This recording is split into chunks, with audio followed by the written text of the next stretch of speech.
नमस्कार, मैं हूं आपके साथ मयंक। तो क्या गजा के लिए अब अली खामेनेई साहब की एंट्री हो चुकी है? जिस बात का सब इंतज़ार कर रहे थे, क्या वो वक्त अब आ गया है? क्या गजा को बचाने के लिए अली खामेनेई साहब ने एक बड़ा प्लान तैयार कर लिया है? ये सवाल सोशल मीडिया पर पूछे जा रहे हैं और इसकी वजह क्या है मैं आपको ये बताता हूँ। देखिए, बगदाद में फ़िलिस्तीनी रेफरेंडम नाम की एक किताब थी, इसका विमोचन हो रहा था। इस किताब के विमोचन के दौरान, इस किताब को सामने लाए जाने के दौरान अली खामेनी साहब का सोशल मीडिया पर बड़ा बयान आया है और उन्होंने ये कहा है, जब तक इजराइल फिलिस्तीनी जनता के सामने झुक नहीं जाता तब तक संघर्ष जारी रहना चाहिए। देखिए, ये बहुत बड़ा बयान माना जा रहा है। असल में तीन बातें सामने आई हैं और ये क्या बातें हैं मैं आपको बताऊंगा, और क्यों ये कहा जा रहा है कि क्या अब ईरान ने एक बड़ा प्लान तैयार कर लिया है गजा के लिए। देखिए, पहली बात तो ये समझिए कि गजा में अब आखिरी दौर की लड़ाई शुरू हो चुकी है और जैसा कि आपने देखा होगा खबरों में कि गजा सिटी में इसराइल की फोर्सेस ने ग्राउंड ऑपरेशन शुरू कर दिया है। जो ये 57 मुस्लिम इस्लामिक देशों की जो बैठक हुई, इसके फौरन बाद ये एक्शन शुरू किया है इसराइल ने, और ग्राउंड फोर्सेस जो है वो अंदर की तरफ तेजी से दाखिल हो रही हैं। बड़ी इमारतों को गिराया जा रहा है और टैंक्स, जो मरकावा टैंक्स हैं, वो अंदर जा रहे हैं। इसी बीच अली खामेनी साहब की तरफ से एक बड़ा संदेश आया।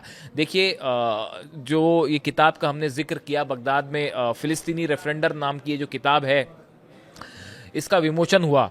इसमें किताब में तीन बातें कही गई हैं और देखिए, ये तीनों जो बातें हैं ये खामेनी साहब ने इस तरह की बातें पहले रखी थी, उसी के आधार पर ये किताबों में ये बातें सामने आई हैं।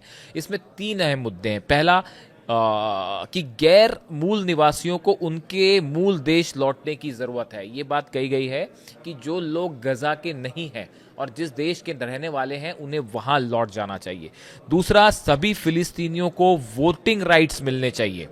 सभी जितने फिलिस्तीनी हैं, अली खामेनी साहब का कहना है, जितने फिलिस्तीनी हैं इनको अपने वोटिंग राइट्स मिलने चाहिए। और तीसरी बात जो सबसे अहम मानी जा रही है, बड़ा संदेश माना जा रहा है, जब तक इजराइल फिलिस्तीनी जनता के सामने, फिलिस्तीनियों के सामने नहीं झुक जाता तब तक संघर्ष जारी रहे। ये तीसरी बड़ी बात है इस किताब की। देखिए, ये किताब का विमोचन हुआ, उसके फ़ौरन बाद जो है वो अली खामेनी साहब की तरफ से सोशल मीडिया पर कुछ मैसेजेस आए। इस मैसेजेस में आपको बताता हूँ। उनमें उन्होंने लिखा, no plan about Palestine is implementable in the absence of और against the opinion of its true owners, that is Palestinians. इनकी तरफ से ये कहा गया कि फिलिस्तीन के असली मालिक जो हैं वो फिलिस्तीन के रहने वाले लोग हैं, वहाँ की जनता है। इनकी इच्छा के खिलाफ किसी भी तरह का फैसला कभी सफल नहीं हो सकता और उसको कभी आप इम्प्लीमेंट ही नहीं कर पाएंगे जिसके लिए फिलिस्तीनी राजी ना हो।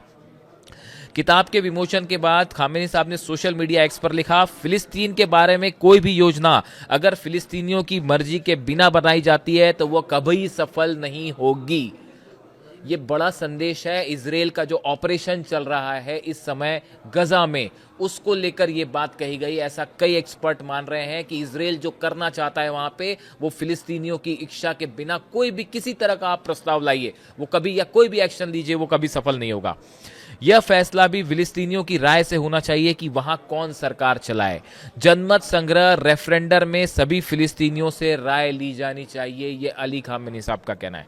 उन्होंने कहा, sometimes a government might not like something but it is imposed on them. If the course of resistance continue their struggle this will happen.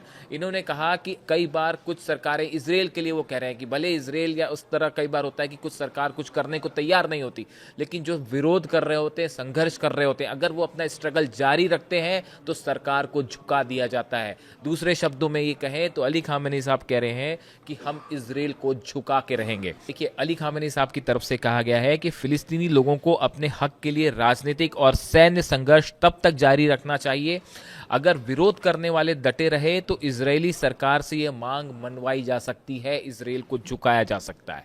अब ये बयान ऐसे समय में आया है जब गजा में एक आखिरी जंग शुरू हो चुकी है।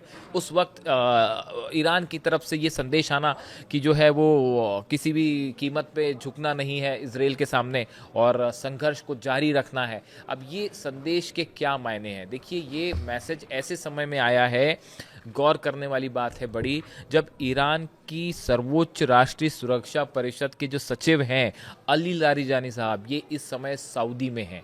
ये एक बड़ी बैठक है। अली लारिजानी जो हैं वो ईरान की जो सिक्योरिटी काउंसिल है उसके सेक्रेटरी हैं और अली खामेनी साहब के बेहद करीबी माने जाते हैं। देखिए, इसके पहले जो ये हैं ये बगदाद के दौरे पर भी गए थे, ये लेबनान के दौरे पर भी गए थे। जब हिजबुल्लाह से आर्म्स सरेंडर करवाने वाली बात सामने आई थी तो अली लारिजानी साहब फ़ौरन जो है वो लेबनान पहुंचे थे, बेरूत पहुंचे थे, वहां उन्होंने अधिकारियों से मुलाकात की और बात की। उसके बाद अब ये जो है वो सऊदी गए हुए हैं और उनके साथ अली बाघेरी कानी है, ये वाइस प्रेसिडेंट है, उप सचिव हैं सुरक्षा परिषद के ईरान के, और मंत्रालय के वरिष्ठ अधिकारी हैं मोहम्मद अली बाग। ये नाम मैं आपको इसलिए बता रहा हूँ कि ये वो लोग हैं जो ईरान में बड़े फैसले करते हैं, कि ईरान की सुरक्षा परिषद में इनका बड़ा से होता है, अली खामेनी साहब को एडवाइस करने में इनका बड़ा से होता है। और अभी जो ये अली लारिजानी साहब हैं ये सबसे की रोल में है इस समय ईरान की एडवाइजर्स की अगर बात करें तो। देखिए, सऊदी के जो रक्षा मंत्री हैं खालिद बिन सलमान, ये पहले तेहरान का दौरा कर चुके हैं, हमने देखा था कुछ वक्त पहले। अब 57 देशों की देखिए बैठक हुई, उस बैठक के बाद जो इस्लामिक कंट्रीज़ की बैठक हुई, उसके बाद ईरान की अली लारिजानी साहब जो हैं उनका सऊदी जाना, वहाँ पे बड़ी बैठक करना, माना जा रहा है कि इस बैठक में सबसे अहम मुद्दा है गज़ा। गज़ा को लेकर क्या करना है, कतर पे जो हमले हुए उसके बाद क्या करना है, इसको लेके एक बड़ा ओपिनियन कंसेंसस बनाने की कोशिश हो रही है। देखिए, 57 देशों की जो बैठक हुई उसमें हमने देखा कि इजराइल के खिलाफ सब एकजुट दिखाई दिए, लेकिन बात वहाँ पे फिलहाल बातों तक सीमित है। अभी वहाँ पे किसी तरह का कोई बड़ा एक्शन नहीं हुआ है, जबकि ईरान का ये कहना है कि फ़ौरन एक जॉइंट फोर्स बनाई जानी चाहिए और एक बड़ा एक्शन होना चाहिए। अगर इजराइल को जवाब दिया जाना चाहिए, वरना अगले कई मुल्कों पर हमला हो सकता है। इस तरह का मैसेज ईरान की तरफ से दिया गया है। इस सूरत में सऊदी में लारिजानी साहब का मौजूद होना, यहाँ बैठकें होना, ये बताया जा रहा है कि जो हालात गज़ा में हैं, गज़ा के लिए अगले 2-3 दिन बेहद महत्वपूर्ण है। इस पे ये तय हो जाएगा कि गज़ा को बचाने के लिए क्या दूसरे देश सामने वाकई आएंगे या सिर्फ बातों बातों तक बात रह जाएगी। और दूसरी तरफ ग्राउंड ऑपरेशन तेजी से आगे बढ़ रहा है, जो कि हमने देखा कि पिछले 24 घंटे में इसराइल की तरफ से बड़े हमले हुए। जो गज़ा सिटी के लोग हैं वो दक्षिण की तरफ बढ़ने शुरू हो गए हैं, बड़े पैमाने पर हाई राइज बिल्डिंग्स हैं उनको अटैक किया जा रहा है, और अब ग्राउंड फोर्सेस भी अंदर दाखिल हो गए हैं, यानी गज़ा की आखिरी जंग शुरू हो गई है। ऐसे में ईरान की तरफ से ये अपील आई है, संघर्ष नहीं रुकना चाहिए। क्या इसका मतलब ये माना जाए, कुछ एक्सपर्ट कह रहे हैं क्या इसका मतलब ये माना जाए कि जंग इंटेंसिफाई होती है अगर गज़ा में, तो एक बार फिर ईरान एक बड़ा स्टैंड ले सकता है गज़ा को लेकर। क्या इस्लामिक देशों में इसको लेकर सहमति बनाने की कोशिश में है ईरान, कि मिलकर जो है वो गज़ा के प्रोटेक्शन के लिए सामने आना है।